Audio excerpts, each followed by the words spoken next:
Morning, welcome to the new vlog. कैसे हैं सब लोग? बस दिन की शुरुआत हो चुकी है। अभी स्कूल चला गया है, मेरे सारे घर के काम वाम भी खत्म हो गए हैं। अभी रूम्स करने बाकी है, बट मैंने कहा चलो रेडी हो जाती हूँ, फटाफट से जिम होकर आती हूँ। जिम होकर आऊंगी, अपनी एडिटिंग फिनिश करूंगी और उसके बाद मुझे पढ़ाई पे बैठना है। एडिटिंग के बाद फटाफट से रूम्स वगैरह करके मैं बैठ जाऊंगी पढ़ाई पे। आज सारी रात पढ़ना है, ठीक है? सारी रात नहीं, दिन दिन में कोशिश करेंगे खत्म करने की पढ़ाई को। तो कल है मेरा एग्जाम कॉलेज में, और ये एग्जाम है हेयर कलर के बारे में। तो हम लोग जैसे सैलून जाते हैं ना, तो बस हम लोग तो बस बोल देते हैं हमें ये वाला कलर कर दो, हमें वो वाला कलर कर दो। यहाँ पर 2 से 3 तरह के टेस्ट होते हैं। एक जो बेसिक टेस्ट है स्किन टेस्ट, वो तो सब जगह होता है, लेकिन अगर हम देखते हैं कि बंदे की हेयर की कंडीशन अच्छी नहीं है, उसकी स्काल्प की कंडीशन अच्छी नहीं है, तो हम 1-2 टेस्ट और करते हैं। जैसे उसमें से एक टेस्ट होता है पोरोसिटी टेस्ट, एक होता है इलास्टिसिटी टेस्ट, एक होता है हेयर स्ट्रैंड टेस्ट, जिसमें हम अगर कोई आया है मेरे पास और बोल रहा है मेरे बालों पे हेयर कलर कर दो, और मुझे लग रहा है कि उसके बालों की कंडीशन ऐसी है या फिर उनका नेचुरल कलर ऐसा है कि शायद बालों पे ये कलर ना चढ़े, तो मैं उनके थोड़े से बाल काट लूंगी, थोड़े से, ठीक है? Then I will do this hair strand test, ठीक है? तो मैं बालों की कंडीशन भी देखूंगी। तो बड़ी सारी चीजें होती हैं ऐसी। तो हमें इन सब टेस्ट के बारे में लेवल 2 में भी पढ़ाया गया था, लेवल 3 में थोड़ा और एडवांस पढ़ाया जा रहा है। और कलर को कैसे मिक्स करना है, तो कौन सा कलर करना है, उसमें कितना पेरोक्साइड जाएगा, तो बड़ी सारी चीजें होती हैं। तो कहने का मतलब ये है कि जब हम सैलून जाते हैं, हम बस चले जाते हैं और बोलते हैं जी हमें तो ये वाला हेयर कलर चाहिए। तो आई होप स्किन टेस्ट के कुछ 48 आवर्स के बाद वो आप लोगों को अपॉइंटमेंट दे देते होंगे। तो ये सब होता है, लेकिन बिहाइंड द सीन्स बहुत कुछ और भी चल रहा होता है। बीइंग अ हेयर स्टाइलिस्ट, मुझे ये देखना पड़ेगा कि मैं कौन सा हेयर कलर यूज करूंगी, कौन सा मेरे क्लाइंट को चाहिए, ये क्लाइंट पे आएगा कि नहीं आएगा, इसमें कितने और केमिकल जाएंगे, मुझे कैसे बनाना है, ये वो। तो ये सब चीजें होती हैं। तो बस उन चीजों को ही सोचते हुए कल है हमारा कलरिंग का एग्जाम। ये भी देखना होता है कि जो हम कलर कर रहे हैं वो उनके ग्रे हेयर को कवर करेगा कि नहीं करेगा। बड़ी सारी चीजों को ध्यान में रखते हुए हमें एक डिसीजन पे पहुंचना होता है, एक कलर को फाइनलाइज करना होता है। तो बस इन सब चीज़ों को लेकर ही कल है मेरा टेस्ट। और पता है ये सब चीज़ें इतनी आसान नहीं होती हैं। मेरी केमिस्ट्री तो स्कूल में इतनी ख़राब थी, और क्या ही बताऊँ मैं आपको। मुझे सबसे मुश्किल चीज जो हेयर ड्रेसिंग कोर्स में लग रही है वो है कलरिंग।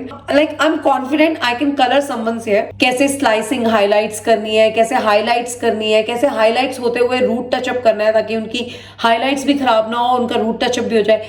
ये सब चीजें तो मुझे आती है, लेकिन जो मुद्दे वाली चीज होती है, कलर कौन सा करना है, कितना पेरोक्साइड डालना है, कितना ब्लीच पाउडर जाएगा, ब्लीच कब करना है, कब नहीं करना है, ये सब चीजों पे ना आपको बहुत पढ़ाई करनी पड़ती है। और गाइस, आज हम आप लोगों के साथ एक चीज़ शेयर करने जा रहे हैं। हमारे घर में एक बहुत बड़ी प्रॉब्लम हो गई है। अच्छा, विनेगर ले आए हो? क्या ही बताएं क्या प्रॉब्लम हुई है। कल रात को मैंने शूट नहीं करा, मेरे में हिम्मत ही नहीं थी, मैं वो चीज़ दिखा ही नहीं पा रही थी। आप देख रहे हो ये जितना पाथ आप देख रहे हो, ठीक है? आपको पता ही है हम अपने गार्डन की क्लीनिंग और अपना सब कुछ का बहुत ध्यान रखते हैं। बाकी उसका क्लीनिंग से कोई लेना देना नहीं है। हाउएवर, कल रात को ये पूरी जगह ना, इतने वर्म्स थे ना यहाँ पर, इतने ज़्यादा वर्म्स कि हम पैर भी नहीं रख सकते थे। सीरियसली मेरी और सौरभ दोनों की हालत इतनी ख़राब, हम यही सोची जाए क्या हो गया हमारे गार्डन में। प्लीज़ जो लोग यूके से हमारी वीडियो देख रहे हैं हमारे साथ शेयर करना, अगर आप लोगों ने भी।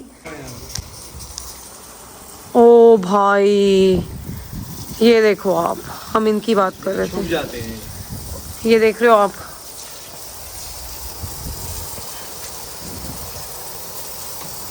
और पिछले 10 दिन में ही ऐसे मुझे लगता है ये हुआ है। तो बेसिकली अगर आपको, हमारे गार्डन की हालत थोड़ी ख़राब है, ठीक है? अक्सर सर्दियों में ऐसा हो जाता है, ठीक है? पिछले साल भी हुआ था। उसके बाद आप वो सीड्स लेके आते हो, वो सीड्स डालते हो ग्रास वाले, और घास दोबारा से आ जाती है। हाँ, हमारा लॉन मूवर पूरी घास को मेंटेन रखता है। आप लोगों ने हमारे पहले व्लॉग्स में भी देखा होगा, और हमें बड़े ही कमेंट्स आते हैं कि प्लीज़ आप अपने गार्डन की घास को कैसे मेंटेन रखते हो, कैसे क्या करते हो। लेकिन अनफॉर्चुनेटली आज हम उसी गार्डन में खड़े हैं और ये चीज़ फेस कर रहे हैं। हमें ऐसा लगता है वो चीज़ हम इसलिए फेस कर रहे हैं क्योंकि हमें पता नहीं था, एक वर्म्स होते हैं, उन्हें बोलते हैं आर्मी वर्म्स, ठीक है?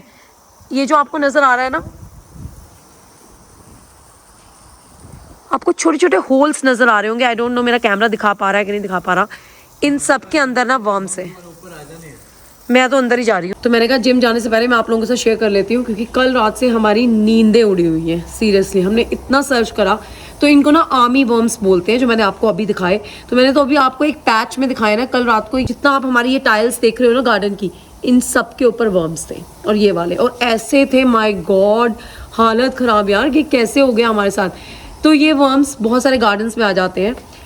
इनको आर्मी वर्म्स बोलते हैं। ये लोग बेसिकली आते हैं जब थोड़ी सी गर्मी बढ़ती है और मॉइस्चर बढ़ता है। तो कल बारिश होती थी, 2 दिन से लगातार बारिश हो रही है, ठीक है। हमने ना इन वर्म्स को नोटिस करना शुरू कर दिया था पिछले 1 महीने से, लेकिन हमें लगा बस वो 4-5 वर्म्स ही दिखते थे। वो तो होते ही हैं घास के अंदर, वो घास से बाहर आ जाते हैं और घास के लिए भी अच्छे होते हैं। लेकिन यार इतने थोड़ी अच्छे होते हैं कि हज़ारों की तादाद में हो और वो हमारी घास ही खा रहे हैं। तो हमने इसके बारे में सर्च करी, इसको आर्मी वर्म्स बोलते हैं। ये एक नॉर्मल चीज़ है, लेकिन हमारे साथ पहली बार हुई है तो हमें बहुत डर लग गया। तो अब सौरभ जाके बहुत सारे पेस्टिसाइड्स खरीद के लेके आया है। और जब सौरभ गया वहाँ पर, ये देखो आप, ये देखो सौरभ ने सारे निकाले हैं।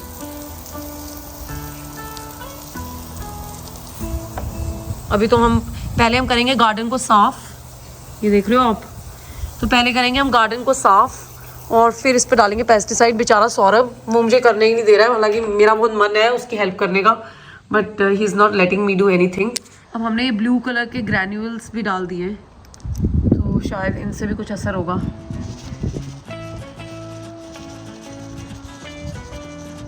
जो एक्सपेरिमेंट है सारे कर लो यार। ठीक है, एग्जैक्टली जो एक्सपेरिमेंट है सारे कर लो आज। तो ये स्नेल्स उस लग के लिए, लेकिन उन्होंने कहा ये भी डाल दो आप अपनी बाउंड्री के बाहर, अगर आपको ज़्यादा ये दिक्कत हो रही है। तो हमने कहा ज़्यादा नहीं, बहुत ज़्यादा दिक्कत हो रही है हमें। तो अपडेट ये है, आज मुझे लगता है ब्लॉग सारा यही बनता रहेगा। तो अपडेट ये है कि आपकी बहन ने ढूंढ ली है एक सर्विसेज, ठीक है। ग्रीन थंब करके एक सर्विसेज हैं, वो आपका लॉन, आपका गार्डन, ये सब कुछ देखते हैं, आपको ट्रीटमेंट्स देते हैं उसके लिए। तो thank you to my lovely neighbours again. पड़ोसी के काम आता है। तो मैं अपने नेबर्स के पास गई, मैंने उनको बोला यार हमारे गार्डन में तो ये सब कुछ हो रहा है। तो उन्होंने बताया कि हमारे गार्डन में भी हुई थी प्रॉब्लम, लेकिन उनके गार्डन में इतनी ज़्यादा नहीं है। तो उन्होंने मुझे एक कंपनी का नाम दिया, ये ग्रीन थंब। मैंने उनको फ़ोन करा है। अब वो लोग अपने सर्विस गार्डन मैनेजर को भेजेंगे, वो आके पूरा मुआयना करेगा। मुआयना in the sense he gonna analyse the situation. तो वो पूरा एनालाइज करेगा और चेक करेगा कि क्या प्रॉब्लम है और हमें कौन सा ट्रीटमेंट चाहिए। और हम शायद अब देखते हैं कैसे जाता है। फ्यूचर प्लान तो मेरा यही है कि मैं तो बस इन सर्विसेज के साथ रजिस्टर हो जाऊंगी। I think we need it. भाई नहीं हो सकता है ना, तू अकेला तो नहीं कर सकता ये प्रॉब्लम को सॉल्व। की चीज नहीं है, मैंने बहुत कर लिया, बस अब मुझे कुछ चाहिए बंदा यहाँ पे जो मुझे समझाए हुआ कैसे यार, ये दोबारा ना हो जाए ना यार। एग्जैक्टली, बट वो कह रहे हैं कि सब जगह ही हो रहा है, बहुत जगहों पे हो रहा है प्राइवेट। कुछ तो ड्रामा है यार ये। तो सूरी साहब के लिए तैयार करा है मैंने नाश्ता क्या ही तैयार करा है, बस 2 अंडे तोड़े हैं। तो सर ने कहा जल्दी से 2 अंडे तोड़ के मुझे दे दो, वेल डन कर दो उनको, क्योंकि उनको सनी साइड इतनी पसंद नहीं है।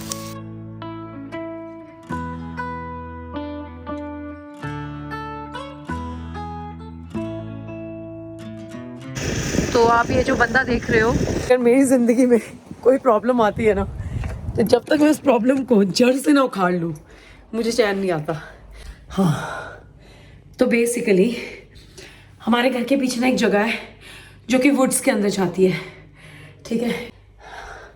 साथ में थोड़ी कॉफ़ी भी पी लेते हैं। तो हमारे घर के पीछे ना एक जगह है जो कि वुड्स के अंदर जाती है, और उस जगह को मेंटेन करने के लिए टेलर में भी हमसे सर्विस चार्ज लेते हैं। और वो लोग पेस्ट कंट्रोल वालों को या फिर यही गार्डन सर्विसेज वालों को भेजते हैं वीड किलर स्प्रे करने के लिए या कोई भी पेस्टिसाइड स्प्रे करने के लिए। तो मैंने एकदम से देखा वो बंदा आया हुआ था, मैंने कहा भाई इसके पास चलते हैं। मैं गई, मैंने उसको बताई अपनी प्रॉब्लम। उसने कहा ये नॉर्मल प्रॉब्लम है, ये this time of the year होती है। आपको पता है, एक तो पता नहीं मैं कैमरे में क्यों नहीं देख रही थी। एनीवे, आपको पता है जो हमने आपको वर्म्स दिखाए हैं वो फिर वो क्या बनते हैं, मतलब कि जब वो ग्रो होते हैं वो डैडी लॉन्ग लेग नहीं होता है, फिर वो सारे वो डैडी लॉन्ग लेग बन जाएंगे। हे भगवान, मैं सीरियसली बता रही हूँ। हे, उसने मुझे बोला वो they will turn into crane flies. मैं कहा श्री कृष्ण, हमने आपको पहले भी अपने व्लॉग्स के अंदर डैडी लॉन्ग लेग्स दिखाए हुए हैं। तो उसने बोला आप ना किसी को बुलाओ, वो आपके गार्डन में आके स्प्रे करेंगे, पूरा ट्रीटमेंट करेंगे, आपका ठीक हो जाएगा गार्डन। तो मैंने कहा हाँ, वो तो मैंने एक बंदा बुला लिया। कह रहे हाँ बस आपने बुला लिया, कोई बात नहीं। अब इस बंदे का भी फ़ोन आ गया जब मैं आ रही थी, तो वो बोल रहा है मैं आधे घंटे में आपके यहाँ पहुँच रहा हूँ। तो भाई कोई बात नहीं, भगवान जी प्रॉब्लम देते हैं लेकिन सोल्यूशन भी देते हैं। हमने सोल्यूशन ढूंढ ही लिया। मैं बता रही हूँ ना, हम सारी रात नहीं सोए। Hello You right? हाय ये जॉश Yep. तो ग्रीन थंब वाले आ चुके हैं, तो ये बंदा आ चुका है और तो हाँ जी मेरी उनसे बात हो गई है ग्रीन थंब वालों से, तो वो पूरा मॉनिटर कर रहे हैं और हमारे लिए एक कोड तैयार कर रहे हैं। वो कह रहे हैं आपका पूरा जो लॉन है वो रीसीडिंग करना पड़ेगा, तो बेसिकली वो सारी घास को हटाएंगे, पूरी अच्छी तरह से खुदाई होगी और फिर वो उसको 2-3 हफ्ते के लिए ऐसे कैसे छोड़ देंगे। हमें हर रोज उस पर पानी देना होगा और फिर इस तरह से वो जो लेदर जैकेट्स हैं उनको कंट्रोल करेंगे। उसके बाद आकर वो सीड्स डालेंगे घास के, नई घास आएगी। तो ओ माय गॉड इतनी बड़ी मधुमक्खी कहाँ से आ गई, घास तो आई जाएगी बट एनीवे तो नई घास आएगी। और मैंने उसको बोला इसका रीज़न क्या है, क्या हमने कुछ गलत करा। वो कह रहा नहीं, वो कह रहा है it's global warming, can you believe it. He said अब इंग्लैंड के अंदर इतनी ठंड नहीं पड़ रही है जितनी पड़नी चाहिए। तो पहले ठंड पड़ती थी, रात को पूरा सब कुछ फ्रॉस्टी हो जाता था, सब जगह फ्रॉस्ट हो जाती थी, फिर फ्रॉस्ट के ऊपर और फ्रॉस्ट पड़ती थी। तो इस तरह से ना जो हमारे प्लांट्स थे, हमारी ग्रास थी, उनके अंदर ऐसे कोई भी इंसेक्ट्स आ नहीं पाते थे। लेकिन अब ऐसा नहीं है, अब यू नो चीज़ें बहुत बदल गई हैं, कोल्ड विंटर्स नहीं आ रही हैं। और ही सेड कि इस साल ये मोस्टली बहुत सारे लोगों ने ये प्रॉब्लम फेस करी है और तुम्हारा गार्डन देखने के बाद तो तुम्हें रीसीडिंग करानी पड़ेगी। और या चलो वो कोट कर रहे हैं, फिर देखते हैं। Leather jackets, it goes down in 2 treatments. Each treatment would be £43.50. Right It's a spray, it goes down into the soil. And you would have seen yesterday, if you'd looked at the leather jackets, unless you were horrified by them, that they got little ridges all over their backs, all over their body. What it does is the spray holds those ridges open and eventually they're suffocate in the ground. In thumb वाले आए हैं, invoice देकर चले गए हैं। 300 से 400 pound लग गए हमारे। तो 305 18 पाउंड पर महीने का। तो आपने हाँ बोल दिया इनको? मैंने इनको हाँ नहीं बोला, उन्होंने बोला अपने हस्बैंड से बात करो। तुम्हें बताया नहीं कि इस घर में कोई हस्बैंड नहीं लेता डिसीजन। सौरभ ऐसे मत बोलो यार मेरे चैनल पे। What do you mean my husband नहीं लेता डिसीजन? तो तुम भी तो ले सकते हो डिसीजन, तुम्हारे सामने तो हो रहा है सब कुछ। तो उसने मुझे पूरी बात बताई है, ठीक है। मैं आपको नहीं, मैं आपको समझाऊंगी। उन्होंने हमें ये लीफलेट भी दिया है। मैं कहा ऐसा गार्डन तो चीज है, देखो सेम ही तो चीज है जो हमारे साथ हो रही है, लेदर जैकेट। हाँ ये जो लेदर जैकेट, हाय कितने गंदे दिखते हैं। ये कीड़े हैं हमारी घास पे, ये वाले। सेट कि तुम्हारे पूरे वो घास खा रहे हैं, उनको ना ये नहीं पसंद आते, ये जो पैचेस है ना, they don't like these patches. क्यों होते हैं? क्यों होते हैं? मैं वो सीड्स डालता हूँ ना, हाँ उनसे पैचेस उगते हैं। सीड अच्छा, तो यही कह रहे थे उनको पैचेस पसंद नहीं आते, उनको ये घास पसंद नहीं है। वो बाकी तुम्हारी सारी घास खा जाएंगे अगर 2 हफ्ते में तुम्हारा गार्डन खत्म है। मैं कहा बहुत ही अच्छी प्यारी खबर दे दी आपने हमें। तो हमें 2 ट्रीटमेंट्स कराने पड़ेंगे। एक ट्रीटमेंट 43 पाउंड्स का है। तो वो लोग अगले हफ्ते आएंगे। वो कह रहा है हम लोग बहुत बिजी चल रहे हैं, हमारे 3 हफ्ते से भी पीछे चल रहे हैं हम लोग, और ये सब जगह पे प्रॉब्लम हो रखी है। तो 305 पाउंड किस चीज के ले रहा है? 305 तो वो आएंगे, 2 ट्रीटमेंट करेंगे, वो इन सारे जितने भी ये लेदर जैकेट्स हैं इनको मार देंगे, ठीक है। पता नहीं हमने आपको व्लॉग में बताया कि नहीं बताया, इन वर्म्स को बोलते हैं लेदर जैकेट्स, ठीक है। तो वो इनको मार देंगे और मार के इनको कंट्रोल कर लेंगे, ठीक है। उसके बाद 3 हफ्ते बाद, उसके ट्रीटमेंट के कुछ हफ्तों के बाद, वो ट्रीटमेंट के बाद ही बताएगा वो कब आएगा, वो आके रीसीडिंग करेंगे। तो बेसिकली वो पूरी खुदाई करेंगे, आपकी सारी घास चली गई होगी तब तक। हाँ बेसिकली नई घास होगी ना। तो फिर वो खुदाई करेंगे, 3 हफ्ते तक हमें पानी देना है और उसके बाद आके वो सीड्स डालेंगे, फिर नई घास आएगी। तो मैंने उससे पूछा भैया इस गर्मी में हमारे घर में घास होगी कि नहीं होगी? कहता होगी, कहता जून में होगी। तो एक काम करो प्लीज, उसको फोन करो, उसको बोलो कि हाँ सरदार ने बोल दिया हाँ है? और प्लीज कर लो, मेरे पास टाइम नहीं है, I have to go, love you so much. Seriously यार बैठे बिठाए मुसीबत है, बैठे बिठाए। पता ही नहीं था ऐसे कीड़े भी होते हैं।